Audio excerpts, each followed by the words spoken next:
नमस्कार दोस्तों। स्वागत है आप सभी का हमारे इस YouTube चैनल टैक्स बाबा में।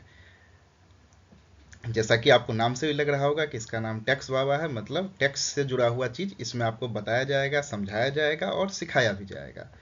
तो चलिए शुरू करते हैं और बताते हैं कि इसमें हम आपको क्या क्या चीज़ बताएंगे। तो बेसिकली टैक्स बाबा में हम आपको टैक्स से जुड़ा हुआ सब कुछ बताएंगे, चाहे वो इनकम टैक्स से रिलेटेड हो, जीएसटी से रिलेटेड हो, और भी अलग अलग प्रकार के टैक्स जो आप देते हो। जैसे कभी आरटीओ का दे देते हो, कभी आपका चालान कट जाता है, तो वो सब हम आपको बताएंगे। क्योंकि टैक्स ऐसा चीज़ है जो हम भी देते हो, आप भी देते हो, जिसको देते हो वो भी दे रहा है। तो सब जब दे ही रहे हैं तो क्यों ना हम इसके बारे में जाने और समझे भी कि आखिर क्यों दे रहे हैं, कैसे दे रहे हैं, कैसे हम इसको कम कर सकते हैं। क्योंकि देना तो है ही, चाहे आप ज़्यादा दो चाहे कम दो, बट कुछ प्रैक्टिस ऐसा है जिसको करके आपको ये होगा कि आप थोड़ा सा कम भी दे पाओगे। तो वो सब कुछ हम सीखेंगे, जानेंगे अपनी इस जर्नी में। हम साथ साथ चलेंगे, आप भी कुछ पूछिएगा, हम भी आपको बताएंगे। तो मेजरली हम आपको अवेयर करेंगे कि इंडिया का टैक्सेशन सिस्टम क्या है, कैसे है, इसमें टैक्स पेमेंट का क्या ड्यूरेशन होता है, कब आपको देना होता है। क्योंकि सब कुछ का एक प्रॉपर टाइमिंग होता है, एक शेड्यूल होता है, एक टाइमलाइन बनी हुई होती है जिसके अकॉर्डिंग आपको काम करना होता है। तो ये सब इनकम टैक्स एक्ट में भी लिखा हुआ है, और बाकी जो नॉर्मल प्रैक्टिस में हो जाता है तो लोगों को पता हो जाता है। तो आपको भी सारा डेट पता हो जाएगा, उस अनुसार हम करेंगे। फिर मेनली हम ये इसलिए कर रहे हैं क्योंकि हमारा मेन काम ये है, मतलब काम नहीं है, मतलब हमारा ये मेन मतलब मेनली हमको ये सोचना है कि हम सब, आप सब, सबको फाइनेंशियली लिटरेट बने। लिटरेट तो हम लोग हैं ही, ABCD आता है तो पढ़े लिखे कहलाते हैं, लिटरेट कहलाते हैं। बट स्टिल हम लोग क्या होता है, फाइनेंशियली सबको लिटरेट नहीं है। चलो, जो थोड़ा सा रील्स देख करके, थोड़ा इधर उधर देख करके म्यूचुअल फंड के बारे में, शेयर्स के बारे में, शेयर मार्केट के बारे में थोड़ा बहुत हमको पता होता है। कई लोग, आप लोग ट्रेडिंग भी करते होंगे मार्केट में। बट एक होता है ना कि फाइनेंशियली आपको सब कुछ पता हो, आपको भी कोई चीज़ खरीदना ही हो, उससे पहले आप प्रॉपर डिसीजन लेके खरीद सके कि हाँ, ये खरीदना मेरे लिए ज़्यादा सुटेबल होगा या नहीं होगा, कहाँ मतलब पैसा आप लगाओ। तो वो सब चीज़ भी हम आपको बताएंगे।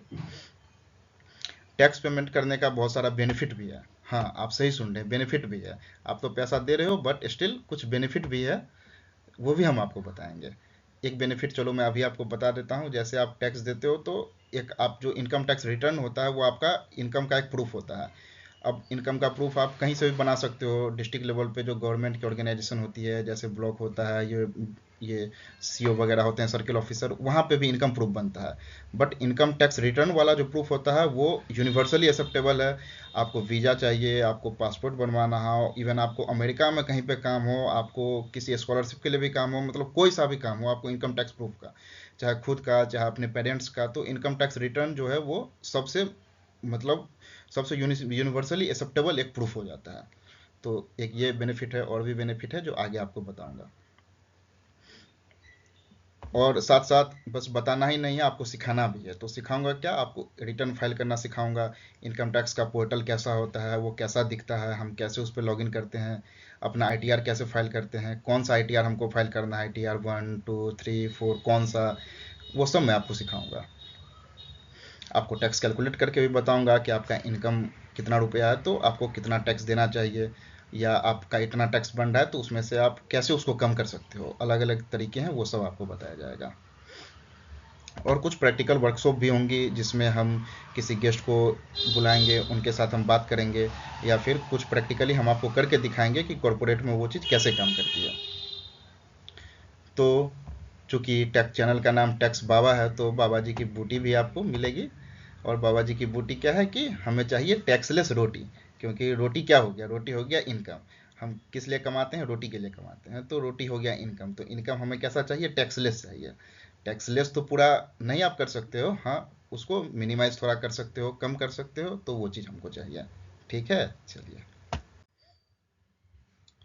तो मेनली जब आप टैक्स अवेयरनेस की बात करते हो या टैक्स एजुकेशन की बात करते हो तो उसमें कुछ चीज़ें आ जाती है जो मेनली इस टाइप से हो जाती है। जैसे कि आपको टैक्सेशन को अंडरस्टैंड करना होगा कि टैक्सेशन की पॉलिसी कैसे काम करती है। आप जैसे टैक्स पे का रिटर्न टाइम होता है कि अभी आप कौन सा साल चल रहा है, फिर अगला साल कौन सा साल चलेगा, तो अभी जो भी ईयर चल रहा है उस ईयर में आप जो कमाओगे तो अगले साल उसका पेमेंट करोगे। तो ये पूरा सिस्टम आपको समझना होगा, मैं समझा दूंगा।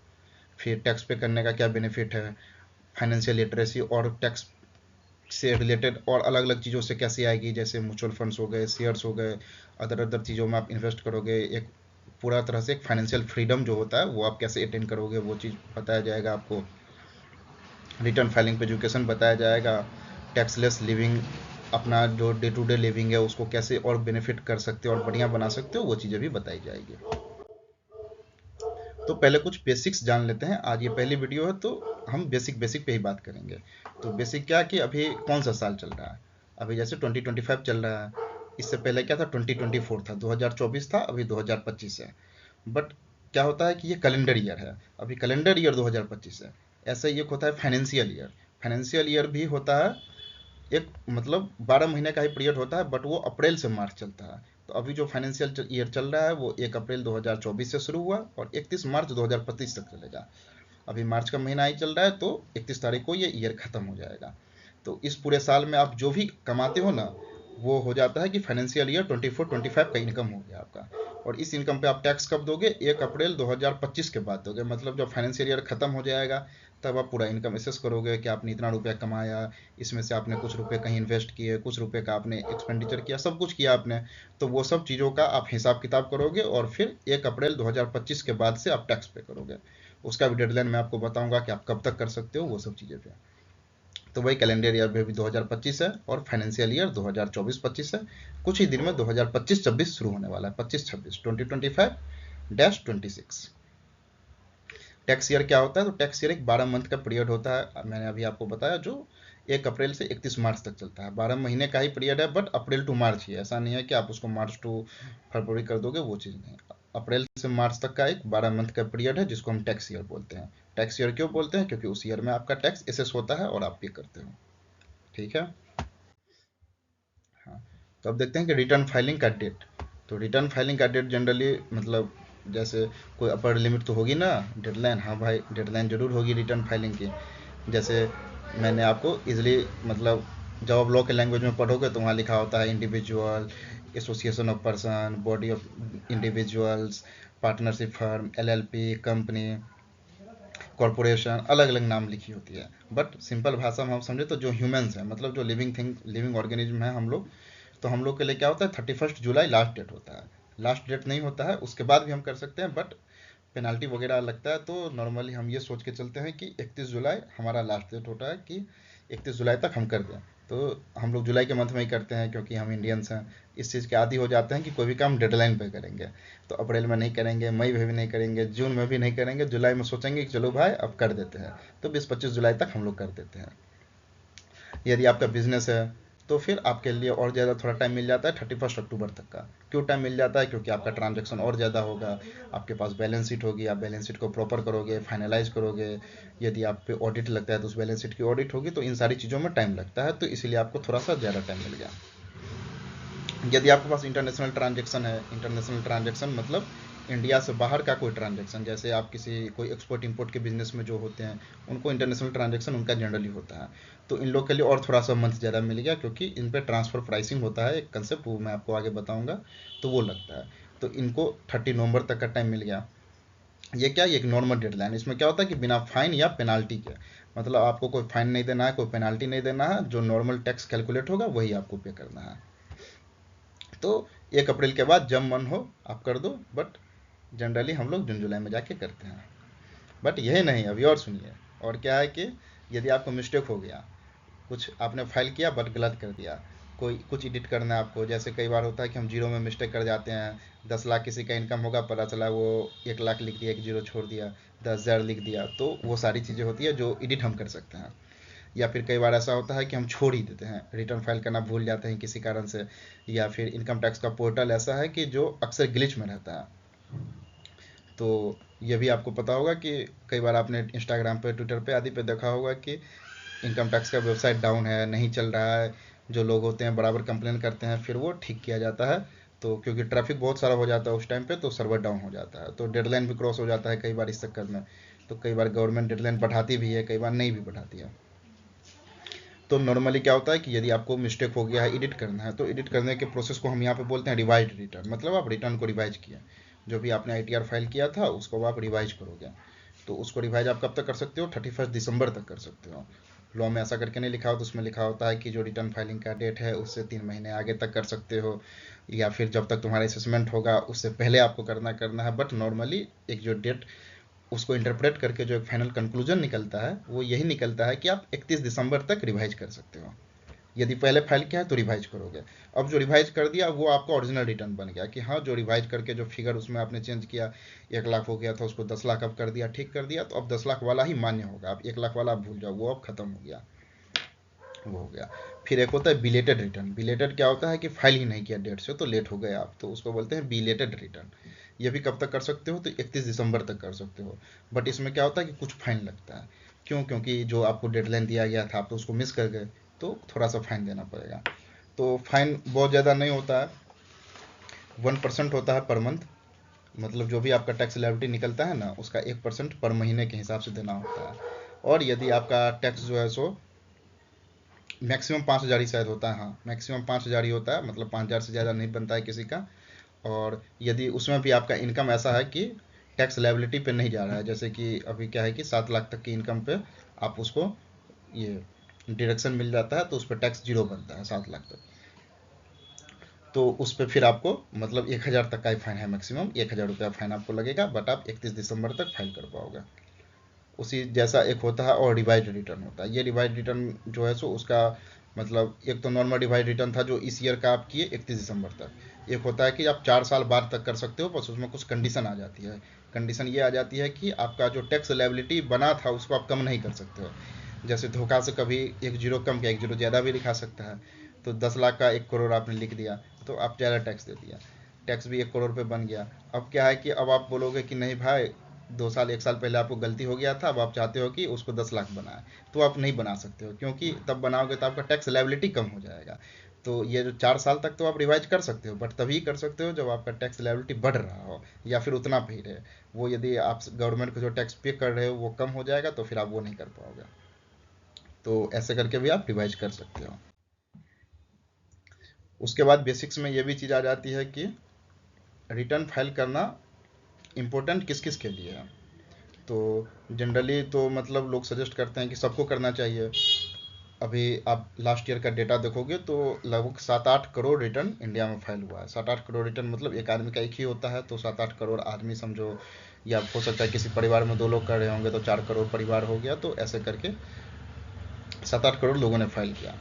अब सबको क्यों करना चाहिए? क्योंकि भाई करोगे तो आप सीखोगे। अभी आपका इनकम कम है, मैं खुद का एग्जांपल लेता हूँ, मेरा इनकम अभी बहुत कम है, बट स्टिल यदि मैं करता हूँ तो मुझे करने आ जाएगा। आज करने आ जाएगा तो कल होकर के, भाई गरीब तो हमेशा नहीं रहना है। कल ज़्यादा कमाओगे तो कल क्यों किसी के आगे जाना पड़ेगा कि भाई मेरा कर दो, खुद से कर लोगे। आज से करते रहोगे तो सीख जाओगे, इसलिए करना चाहिए। वैसे इंपॉर्टेंट किस चीज़ के लिए इंपॉर्टेंट, क्या मतलब मैंडेटरी है, लॉ में लिखा हुआ है ऐसा, इनकम टैक्स एक्ट में लिखा हुआ है कि आपको करना ही है। कैसे? यदि आपका इनकम साल में 3 लाख से ज़्यादा हो। 3 लाख से इनकम ज़्यादा कब होगा? यदि 25,000 रुपया भी यदि आपका मंथली सैलरी होता है, किसी का 25,000 भी मंथली सैलरी है, तो 3 लाख इनकम उसका आराम से हो गया। और कुछ इंटरेस्ट वगैरह भी मिल रहा होगा बैंक में, तो 3 लाख से ज़्यादा हो गया। तो 25,000 यदि सैलरी है आपका तो आपको करना ही पड़ेगा। यदि आप बिजनेस चला रहे हो तो बिजनेस में फिर उसका अलग लिमिट होता है, उसमें प्रॉफिट देखते हैं, वो मैं कभी और बताऊंगा आपको जब बिजनेस की क्लास हम लेंगे। तो 3 लाख तक का इनकम है, हाँ, तो रिटर्न फाइल कर दो। फिर चलो इनकम 3 लाख तक का नहीं है, लेकिन आपके सेविंग बैंक अकाउंट में 50 लाख पड़ा हुआ है। हैं? कैसे हो सकता है? हाँ हो सकता है, चलो इनकम आपका कम हो, लेकिन क्या होता है ना कि कभी आप कोई प्रॉपर्टी सेल करते हो, तो प्रॉपर्टी सेल करते हो तो पैसा आता है।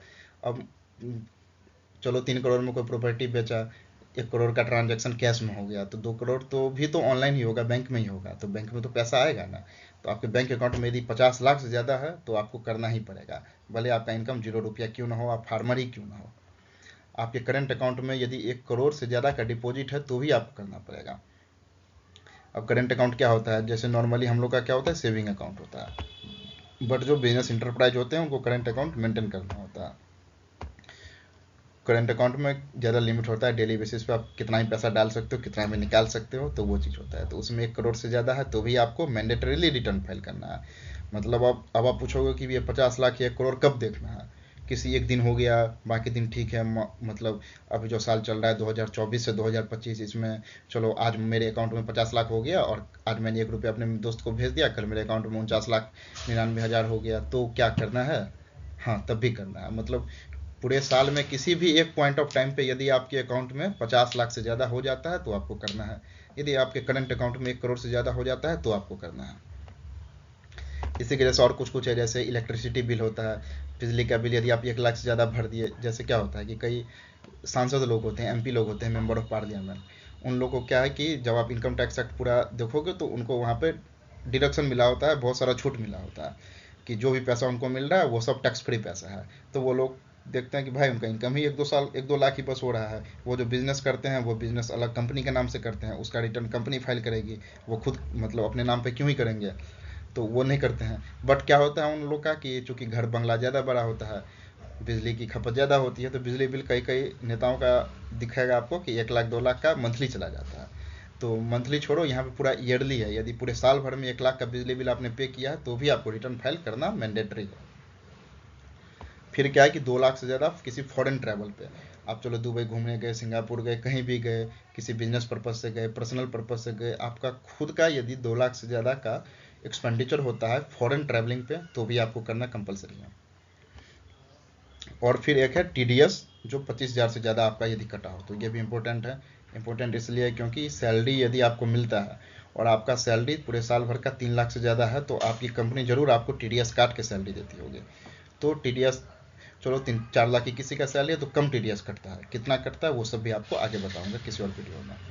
तो ऐसे मिला मिला कर यदि किसी का टीडीएस पूरे साल भर में 25,000 कट गया तो आपको रिटर्न फाइल करना है। और टीडीएस कट रहा है तो जरूरी तब तो और करना चाहिए। टीडीएस 1,000 भी कटा तो भी आपको करना चाहिए, क्योंकि रिटर्न आप फाइल करोगे तो वो 1,000 रुपये आपको वापस मिल जाएगा, नहीं फाइल करोगे तो वो कभी वापस नहीं मिलेगा, वो फिर पैसा सरकार का हो गया। तो इन सारे केस में आपको रिटर्न फाइल करना एकदम मैंडेटरी है, करना ही करना है। नहीं करोगे तो 2 साल 5 साल बाद भी मतलब प्रॉब्लम हो सकता है। ऐसा नहीं है कि चलो अप्रैल बीत गया नहीं किए जुलाई तक तो अगस्त सितंबर में नोटिस नहीं आया तो सब कुछ ठीक है, ऐसा नहीं होता। मतलब सरकारी काम है, डिपार्टमेंट इतनी स्लो काम करती है कि 5 साल बाद भी आपको नोटिस आ सकता है कि 2020 में आपने रिटर्न फाइल नहीं किया, उस टाइम में आपका ये चीज़ ऐसा एक्सपेंडिचर दिख रहा था। चूंकि सब कुछ पैन से लिंक है तो पैन कार्ड से आपका सब कुछ लिंक है, सारा ट्रांजेक्शन वो टोटल कर लेते हैं, फिर बताएंगे कि कितना का हो गया। तो फिर आप फंस सकते हो, क्योंकि तब आपके पास टाइम भी नहीं रहेगा, 4 साल वाला डेट भी बीत गया रहेगा। तो टाइम से ही कर देना जरूरी है।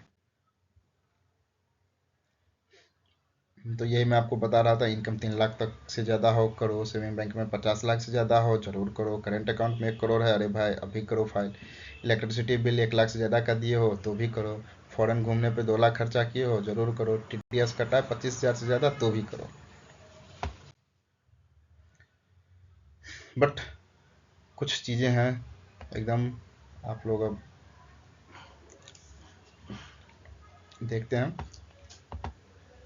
तो जैसे जीरो इनकम है, इनकम जीरो इनकम है, मैंने आपको कुछ देर पहले बताया था कि इनकम जीरो है फिर भी आपको रिटर्न फाइल करना चाहिए। क्यों करना चाहिए? सीखने के लिए करना चाहिए, क्योंकि आज सीखोगे तो कल करोगे। आज कम इनकम पे सीख गए होगे, कल आपको ज़्यादा वो काम देगा।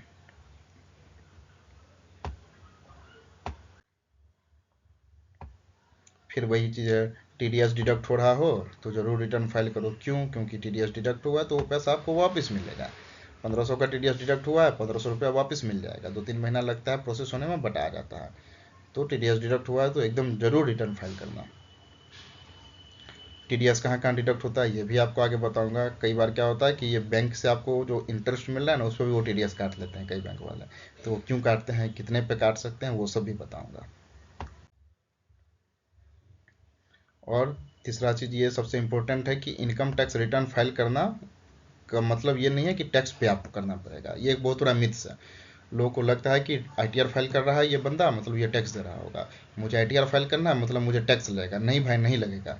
अभी जो मैंने आपको बताया कि पिछले साल 8 करोड़ लोगों ने टैक्स रिटर्न फाइल किया, पता है उस 8 करोड़ लोगों में कितने लोगों ने एक्चुअली में टैक्स पे किया था? बस 3 करोड़ लोगों ने। उस 3 करोड़ लोगों में 2 करोड़ या 2.5 करोड़ लोगों का टैक्स जो था वो बहुत कम था, मतलब उनका इनकम 10-12 लाख रुपया ही था। तो 10-12 लाख रुपया पर टैक्स बहुत कम ही बनता है। तो वही था। तो 4-5 करोड़ लोगों ने तो बस नील रिटर्न फाइल किया, यही वाला जो जीरो इनकम है, मतलब इनकम 3 लाख भी है तो जीरो ही कहा जाएगा उसको, क्योंकि टैक्स तो उस पर बन नहीं रहा है। तो नील इनकम, उसको नील रिटर्न हम लोग बोलते हैं कि नील रिटर्न फाइल किया। तो टैक्स फाइल मतलब रिटर्न फाइल करना का मतलब ये नहीं है टैक्स पे करना। रिटर्न फाइल करना अलग चीज़ है, टैक्स पे करना अलग चीज़ है। रिटर्न फाइल करोगे, उसमें जब लास्ट में टोटल कुछ बनेगा तो आपको टैक्स पे करना होगा।